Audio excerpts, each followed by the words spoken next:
صدیوں پر محیط ایک سلطنت 3 براعظموں پر پھیلی ہوئی، ایک ایسی سلطنت جس نے کبھی دنیا کے سب سے طاقتور شہر قسطنطنیہ کو فتح کیا، جس نے یورپ کے دروازے ویانا تک پہنچ کر دستک دی، اور جس کے بحری جہاز بحیرہ روم میں بادشاہ بن کر چلتے تھے۔ وہ سلطنت آج کہاں ہے؟ یہ سلطنت عثمانیہ کی کہانی ہے، ایک عظیم سلطنت کے عروج اور زوال کی داستان۔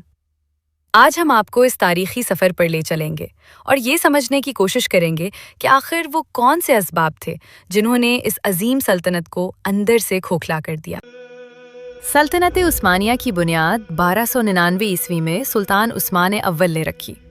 رفتہ رفتہ یہ سلطنت پھیلتی گئی اور 1453 عیسوی میں سلطان محمد فاتح نے قسطنطنیہ فتح کر کے اسے اپنا دارالخلافہ بنا لیا۔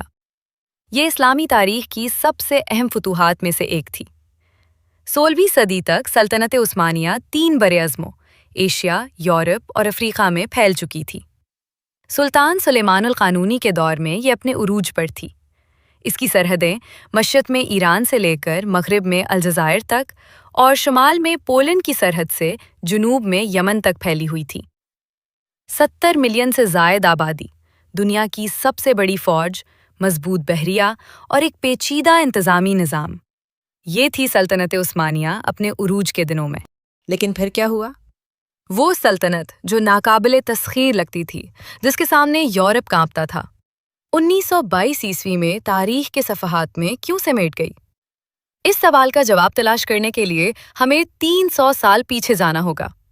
ان 300 سالوں میں جب ایک عظیم سلطنت آہستہ آہستہ خاموشی سے اپنی بنیادیں کھوتی رہی۔ سلطان سلیمان القانونی کی وفات 1566 عیسوی میں ہوئی، اور اس کے بعد شروع ہوا سلاطین کا ایک ایسا سلسلہ جو یا تو نااہل تھے یا بہت کم عمر یا دربار کی سازشوں میں الجھے ہوئے۔ تاریخ دانوں نے اس دور کو سلطنت کے جمود کا نام دیا ہے۔ سلاطین اپنے محل کے حرم تک محدود ہو گئے۔ فیصلے اب سلطان نہیں بلکہ ان کی مائیں، بیویاں اور درباری کرتے تھے۔ اس نظام کو سلطنت عورتوں کی یا سلطان ایٹ آف ویمنز بھی کہا گیا۔ جب طاقتور سلاطین نہ رہے تو مرکزی حکومت کمزور پڑ گئی۔ صوبے دار اور مقامی حاکم خود مختار ہوتے گئے۔ وہ ٹیکس جمع کرتے لیکن مرکز کو نہ بھیجتے، وہ فوج رکھتے لیکن سلطان کی بات نہ مانتے۔ سلطنت عثمانیہ کی طاقت کا راز اس کی مشہور فوج جنیچری میں تھا۔ یہ خصوصی فوجی دستہ ابتدا میں سلطان کا سب سے وفادار اور نظم و ضبط والا ادارہ تھا، لیکن 17ویں صدی تک جنیچری ایک سیاسی طاقت بن چکے تھے جو خود سلاطین کو تخت سے اتارنے کی صلاحیت رکھتے تھے۔ انہوں نے متعدد سلاطین کا قتل کیا اور اپنی مرضی کے بادشاہ بٹھائے۔ اس کے علاوہ جنیچری اب جنگ سے زیادہ تجارت اور سیاست میں دلچسپی لینے لگے تھے۔ انہوں نے فوجی اصلاحات کی مخالفت کی کیونکہ جدید فوج ان کی اجارہ داری ختم کر دیتی۔ یہ وہ رکاوٹ تھی جس نے عثمانی فوج کو جدید زمانے میں قدم رکھنے سے روکا۔ 1683 یہ سال عثمانی تاریخ میں ایک اہم موڑ تھا۔ صدر اعظم قرہ مصطفیٰ پاشا نے ویانا کا محاصرہ کیا۔ یہ عثمانی توسیع کی آخری بڑی کوشش تھی، لیکن پولینڈ کے بادشاہ جان سوبیسکی نے مسیحی اتحاد کی فوج کے ساتھ عثمانی فوج کو شکست دی۔ یہ محض ایک جنگی شکست نہیں تھی، یہ علامتی طور پر ثابت ہو گیا کہ عثمانی سلطنت کے ناقابل تسخیر ہونے کا زمانہ گزر گیا۔ اس شکست کے بعد عثمانیوں کو 1699 عیسوی میں کارلوویز کے معاہدے پر دستخط کرنے پڑے۔ یہ پہلا موقع تھا جب سلطنت نے یورپی طاقتوں کے سامنے بڑے علاقے سرنڈر کیے۔ 18ویں صدی میں یورپ میں ایک انقلاب آیا جو بارود اور تلوار سے نہیں بلکہ بھاپ اور مشینوں سے آیا۔ یہ صنعتی انقلاب تھا۔ برطانیہ، فرانس اور جرمنی میں فیکٹریاں لگیں، ریلوے بچھیں، بندوقیں اور توپیں تیز رفتاری سے بننے لگیں، فوجی ٹیکنالوجی نے چھلانگ لگائی۔ لیکن سلطنت عثمانیہ اس انقلاب سے محروم رہی۔ علماء اور روایت پرستوں نے جدید علوم کو یورپی اور کافروں کا طریقہ قرار دے کر رد کر دیا۔ پرنٹنگ پریس کو مسلمانوں کے استعمال کے لیے 1727 عیسوی تک ممنوع رکھا گیا، یعنی یورپ کے 270 سال بعد۔ نتیجہ یہ ہوا کہ عثمانی فوج پرانے طریقوں سے لڑتی رہی، جبکہ یورپی فوجیں جدید ہتھیاروں سے لیس ہو گئیں۔ جنگ کے میدانوں میں فرق واضح ہونے لگا۔ صدیوں سے دنیا کی تجارت عثمانی علاقوں سے گزرتی تھی۔ ریشم، مصالحہ جات اور قیمتی سامان ایشیا سے یورپ تک عثمانی زمین کے راستے آتا اور عثمانیوں کو بھاری محصول ملتا۔ لیکن 1498 میں پرتگالی ملاح واسکو ڈے گاما نے کیپ آف گڈ ہوپ کا راستہ دریافت کیا، یعنی یورپ والے اب سمندر کے راستے براہ راست ہندوستان اور چین پہنچ سکتے تھے، عثمانی علاقوں سے گزرے بغیر۔ رفتہ رفتہ تجارت ان نئے بحری راستوں پر منتقل ہو گئی۔ عثمانی خزانے کی آمدنی کا ایک بڑا ذریعہ ختم ہو گیا۔ اس کے اثرات دہائیوں میں ظاہر ہوئے، لیکن تھے بہت گہرے۔ طویل جنگوں نے خزانہ خالی کر دیا۔ سلطنت نے جب اخراجات کو پورا کرنے کے لیے سکے میں چاندی کی مقدار کم کی تو مہنگائی بڑھ گئی۔ ٹیکس جمع کرنے کا نظام انتہائی بے ترتیب ہو گیا تھا۔ ٹیکس وصول کرنے کے حقوق ٹھیکیداروں کو نیلام کیے جاتے تھے، جو زیادہ سے زیادہ رقم نچوڑنے کی کوشش کرتے اور مرکز کو کم دیتے۔ سرکاری عہدے فروخت ہونے لگے، جو زیادہ رشوت دے وہ قاضی، وہ گورنر، وہ وزیر۔ ایسے عہدیدار عوام کے بہتری کی فکر نہیں کرتے تھے، بلکہ اپنی رشوت کی رقم واپس کمانے میں لگے رہتے تھے۔ 19ویں صدی میں بعض سلاطین نے خطرہ محسوس کیا اور اصلاحات کی کوشش کی۔ سلطان محمود دوم نے 1826 میں جنیچری فوج کو ختم کر کے ایک جدید فوج بنائی۔ اس واقعے کو خیرخواہ واقعہ کہا گیا۔ 1839 میں تنظیمات میکینک میں قانونی، تعلیمی اور فوجی اصلاحات کی گئیں۔ 1856 میں ایک آئین نما دستاویز جاری ہوئی، جس میں مذہب سے قطع نظر تمام شہریوں کو مساوی حقوق کا وعدہ کیا گیا۔ لیکن یہ اصلاحات بہت دیر سے آئیں، بہت ادھوری تھیں اور زیادہ تر کاغذوں تک محدود رہیں۔ زمینی صورتحال نہ بدلی اور وقت تیزی سے گزر رہا تھا۔ 19ویں صدی کا سب سے بڑا سیاسی طوفان تھا قوم پرستی۔ فرانسیسی انقلاب کے بعد پورے یورپ میں یہ خیال پھیلا کہ ہر قوم کو اپنی الگ ریاست ہونی چاہیے۔ سلطنت عثمانیہ کے اندر 10 مختلف اقوام بستی تھیں: یونانی، سرب، بلغار، رومانی، ارمنی، عرب اور مزید۔ اب ان سب کو اپنی الگ قومی شناخت کا احساس ہو رہا تھا۔ 1821 میں یونانیوں نے آزادی کی جنگ شروع کی۔ یورپی رومانٹک شاعروں اور ادیبوں نے اس جنگ کو اپنا نصب العین بنایا۔ 1830 میں یونان آزاد ہو گیا۔ عثمانی سلطنت کا یورپ میں یہ پہلا بڑا نقصان تھا۔ یونان کے بعد سربیا، رومانیہ، بلغاریہ نے بھی خود مختاری حاصل کی۔ روس نے ان بغاوتوں کو اپنے مفادات کے لیے استعمال کیا۔ 1877 تا 1878 کی روس ترک جنگ میں عثمانی فوج کو بری طرح شکست ہوئی۔ 1878 کے برلن معاہدے کے بعد سلطنت نے یورپ میں بہت بڑے علاقے گنوا دیے۔ اس شکست نے سلطنت کو یورپ کا بیمار آدمی کا خطاب دلایا۔ برطانوی زار نکولس اول نے یہ الفاظ استعمال کیے تھے، اور یہ خطاب غلط نہ تھا۔ سلطنت کی معاشی تنگ دستی نے اسے یورپی طاقتوں کا محتاج بنا دیا۔ پہلی بار 1854 میں کریمیا جنگ کے دوران برطانیہ اور فرانس سے بھاری قرضے لیے گئے۔ قرضے پر قرضے آتے گئے اور 1875 میں سلطنت نے دیوالیہ ہونے کا اعلان کر دیا۔ 1881 میں قرضوں کا انتظام یورپی ملکوں کے نمائندوں کو سونپ دیا گیا، یعنی سلطنت اپنے ہی ملک کے ٹیکس جمع کرنے پر اختیار کھو بیٹھی۔ یہ معاشی محکومی ایک طرح کی پوشیدہ استعماری قبضہ گیری تھی۔ برطانیہ نے مصر پر، فرانس نے شمالی افریقہ پر قبضہ کیا۔ سلطنت کا علاقہ سکڑتا رہا۔ سلطان عبدالحمید دویم نے 1876 میں تخت سنبھالا۔ وہ ایک ذہین لیکن مطلق العنان حاکم تھے۔ انہوں نے 1876 میں پہلا آئین نافذ کیا، لیکن 1878 میں ہی معطل کر دیا۔ انہوں نے پان اسلامزم کی پالیسی اپنائی۔ خود کو تمام مسلمانوں کے خلیفہ کے طور پر پیش کیا اور دنیا بھر کے مسلمانوں کی حمایت حاصل کرنے کی کوشش کی۔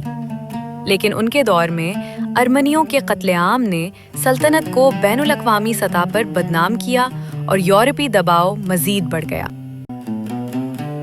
ان تمام بحرانوں کے جواب میں عثمانی فوجی افسروں اور روشن خیال نوجوانوں کا ایک گروہ اٹھ کھڑا ہوا، جسے نوجوان ترک یا اتحاد و ترقی کمیٹی کہا گیا۔ 1908 میں انہوں نے انقلاب برپا کیا، آئین بحال کیا اور 1909 میں سلطان عبدالحمید کو تخت سے ہٹا دیا۔ نوجوان ترکوں کی نیت اچھی تھی، لیکن ان کی پالیسیاں متضاد تھیں۔ انہوں نے ایک طرف جمہوریت کی بات کی، دوسری طرف ترک قوم پرستی کو اس حد تک بڑھاوا دیا کہ غیر ترک اقوام میں بے چینی پھیل گئی۔ 1914 عیسوی پہلی جنگ عظیم شروع ہوئی۔ نوجوان ترکوں کی قیادت نے ایک تاریخی غلطی کی۔ انہوں نے جرمنی کے ساتھ خفیہ معاہدہ کر کے اتحادی طاقتوں کے خلاف جنگ میں شامل ہو گئے۔ ان کی سوچ تھی کہ اگر جرمنی جیت گئی تو سلطنت کو یورپ میں کھوئے علاقے واپس مل جائیں گے، لیکن یہ ایک جوا تھا جو بری طرح الٹا پڑا۔ عثمانی فوج نے متعدد محاذوں پر لڑائی لڑی، گیلیپولی، فلسطین، عراق، قفقاز، یمن، ہر طرف لڑائی، ہر طرف وسائل کی کمی۔ 1915 عیسوی میں برطانیہ اور آسٹریلیا، نیوزی لینڈ کی فوجوں نے گیلیپولی میں لینڈنگ کی۔ مقصد قسطنطنیہ پر قبضہ تھا۔ مصطفیٰ کمال نامی ایک نوجوان افسر نے یہاں غیر معمولی قیادت کا مظاہرہ کیا اور دشمن کو پسپا کر دیا۔ یہ جنگ ترکوں کے لیے ایک نادر فتح تھی، لیکن لاکھوں جانیں ضائع ہوئیں۔ مصطفیٰ کمال اس جنگ سے ہیرو بن کر نکلے، وہی مصطفیٰ کمال جو بعد میں اتا ترک کہلائے اور جدید ترکی کے بانی بنے۔ 1916 میں مکہ کے شریف حسین نے برطانیہ کی شہ پر عثمانی حکومت کے خلاف عرب بغاوت کا اعلان کیا۔ برطانوی افسر ٹی ای لارنس نے اس بغاوت کو منظم کیا۔ عرب بغاوت نے عثمانیوں کے لیے جنوبی محاذ کو تباہ کن بنا دیا۔ فلسطین اور عراق ایک ایک کر کے برطانوی قبضے میں آتے گئے۔ یہ بغاوت صرف فوجی دھچکا نہیں تھی، یہ نفسیاتی دھچکا بھی تھا۔ عربوں نے، جن کی خلافت کے قبلے مدینہ اور مکہ میں تھے، خود خلیفہ عثمانی کے خلاف اٹھ کھڑے ہوئے تھے۔ پہلی جنگ عظیم کے دوران ایک بہت تکلیف دہ واقعہ پیش آیا جو آج بھی تاریخی بحث کا موضوع ہے: ارمنیوں کی جبری ہجرت اور قتل عام۔ عثمانی حکومت نے ارمنیوں کو روسی ہمدرد سمجھ کر اناطولیہ سے بے دخل کیا۔ لاکھوں لوگ صحراؤں میں مارے گئے۔ مغربی حکومتوں اور مورخین کی اکثریت اسے نسل کشی قرار دیتی ہے۔ یہ سانحہ سلطنت کے لیے بین الاقوامی سطح پر مزید تنہائی کا باعث بنا اور اس کی اخلاقی ساکھ کو ناقابل تلافی نقصان پہنچا۔ 1918 عیسوی جرمنی اور اتحادیوں نے ہتھیار ڈال دیے۔ سلطنت عثمانیہ کو بھی شکست ہوئی۔ قسطنطنیہ پر اتحادی فوجوں نے قبضہ کر لیا۔ 1920 عیسوی میں سیورے کے معاہدے نے عثمانی سلطنت کو عملاً ختم کر دیا۔ اناطولیہ کو یونان، ارمینیا، کردستان اور دیگر حصوں میں بانٹنے کا منصوبہ بنا۔ حجاز، فلسطین، عراق اور شام برطانیہ اور فرانس کے زیر اثر آ گئے۔ یہ کسی سلطنت کے لیے انتہائی ذلت آمیز انجام تھا۔ وہ سلطنت جو کبھی دنیا کی سب سے طاقتور ریاست تھی، اب ایک کٹ پتلی کی طرح اپنے ہی دارالخلافے میں بیٹھی تھی۔ لیکن کہانی یہی ختم نہیں ہوئی۔ مصطفیٰ کمال نے اناطولیہ میں ایک نئی قومی تحریک شروع کی۔ 1919 تا 1922 کی ترک جنگ آزادی میں انہوں نے یونانی، ارمنی اور دیگر قابض فوجوں کو شکست دی۔ 1923 میں لوزان کے معاہدے سے جدید ترکی کو بین الاقوامی اعتراف ملا، لیکن 1922 میں مصطفیٰ کمال نے سلطنت کو باضابطہ ختم کر دیا اور 1924 میں خلافت کا بھی خاتمہ ہو گیا۔ 600 سال پرانی سلطنت تاریخ کے صفحات میں ہی رہ گئی۔ اب ہم ان تمام اسباب کو ایک جگہ جمع کرتے ہیں جنہوں نے مل کر اس عظیم سلطنت کا خاتمہ کیا۔ پہلا سبب، کمزور مرکزی حکومت۔ 16ویں صدی کے بعد کے سلاطین نہ تو عسکری قائد تھے اور نہ بصیرت والے حکمران۔ درباری سازشوں نے حکومت کو کمزور کر دیا اور صوبائی حاکم خود مختار ہو گئے۔ دوسرا سبب فوجی پسماندگی۔ جنیچری نے جدید اصلاحات کو روکا۔ جب تک ان کا خاتمہ کیا گیا تب تک یورپی فوجیں بہت آگے نکل چکی تھیں۔ صنعتی انقلاب سے فائدہ نہ اٹھانا ایک بڑی غلطی تھی۔ تیسرا سبب معاشی بدحالی، تجارتی راستوں کی تبدیلی، کرپشن، بے ترتیب ٹیکس نظام اور یورپی قرضوں پر انحصار نے سلطنت کو معاشی طور پر کمزور کر دیا۔ چوتھا سبب علمی جمود۔ جب یورپ سائنسی انقلاب سے گزر رہا تھا تب عثمانی علماء نئے علوم کو رد کر رہے تھے۔ تعلیمی نظام پرانے طریقوں پر جامد رہا۔ پانچواں سبب قوم پرستی کا طوفان۔ متنوع اقوام پر مشتمل سلطنت قومیت کی لہر کا مقابلہ نہ کر سکی۔ یونان، بلقان اور پھر عرب ایک ایک کر کے نکلتے گئے۔ چھٹا سبب یورپی سامراج۔ یورپی طاقتوں نے بیمار آدمی کو آپس میں بانٹنے کی پالیسی اپنائی۔ قرضوں اور معاہدوں کے ذریعے سلطنت پر شکنجا کسا گیا۔ ساتواں سبب پہلی جنگ عظیم کا غلط فیصلہ۔ جرمنی کے ساتھ اتحاد ایک تاریخی غلطی تھی۔ شکست کے بعد سیورے کے معاہدے نے سلطنت کو ختم کر دیا۔ سلطنت عثمانیہ کا زوال کوئی اچانک نہیں آیا۔ یہ ایک سست لیکن مسلسل عمل تھا جو 150 سے 200 سال تک جاری رہا۔ یہ زوال صرف بیرونی دشمنوں کی وجہ سے نہیں ہوا، بلکہ اندرونی کمزوریاں اس کی اصل وجہ تھیں۔ ایک سلطنت جو اندر سے مضبوط ہو، اسے باہر سے توڑنا مشکل ہوتا ہے۔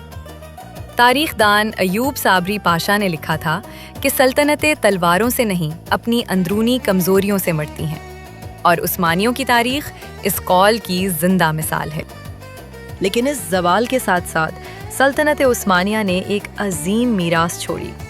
آج جو ممالک ترکی، شام، عراق، لبنان، اردن، اسرائیل، مصر، لیبیا، ٹیونس، الجزائر، سعودی عرب، یمن اور بلقان کے ممالک ہیں، یہ سب کسی نہ کسی طرح عثمانی میراث کے وارث ہیں۔ ترکی کا آج کا جدید معاشرہ عثمانی اور اسلامی روایت اور مغربی جدیدیت کے ملاپ سے بنا ہے۔ یہ کشمکش آج بھی جاری ہے، اور وہ علاقے جو کبھی عثمانی تھے، فلسطین، کردستان، قبرص، آج بھی اسی عثمانی دور کی تقسیم کی وجہ سے تنازعات کا شکار ہیں۔ سلطنت عثمانیہ کی کہانی سے تاریخ ہمیں کیا سبق دیتی ہے؟ پہلا سبق یہ ہے کہ طاقت جب جمود کا شکار ہو جائے تو زوال شروع ہو جاتا ہے۔ وقت کے ساتھ بدلنا ضروری ہے۔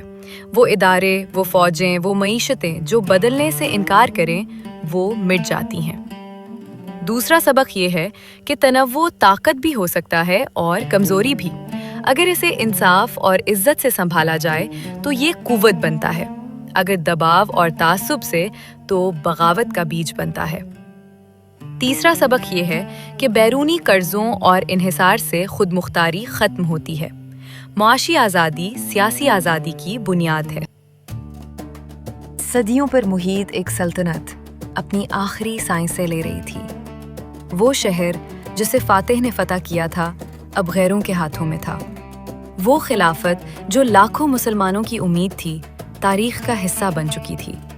لیکن تاریخ کا پہیہ رکتا نہیں۔ تباہی کے ملبے سے ایک نئی ریاست نے جنم لیا، جدید ترکی، اور اس کے ساتھ ایک نئے سوال نے بھی۔ کیا ہم اپنے ماضی کی غلطیوں سے سیکھ سکتے ہیں؟ کیا ہر وہ سلطنت، وہ ریاست، وہ قوم جو آج طاقتور ہے، عثمانیوں کا انجام اپنے سامنے رکھ کر آج کے اپنے جمود، اپنی کرپشن، اپنی پسماندگی پر غور کر سکتی ہے؟ سلطنت عثمانیہ ختم ہوئی، لیکن اس کی کہانی کا سبق زندہ ہے۔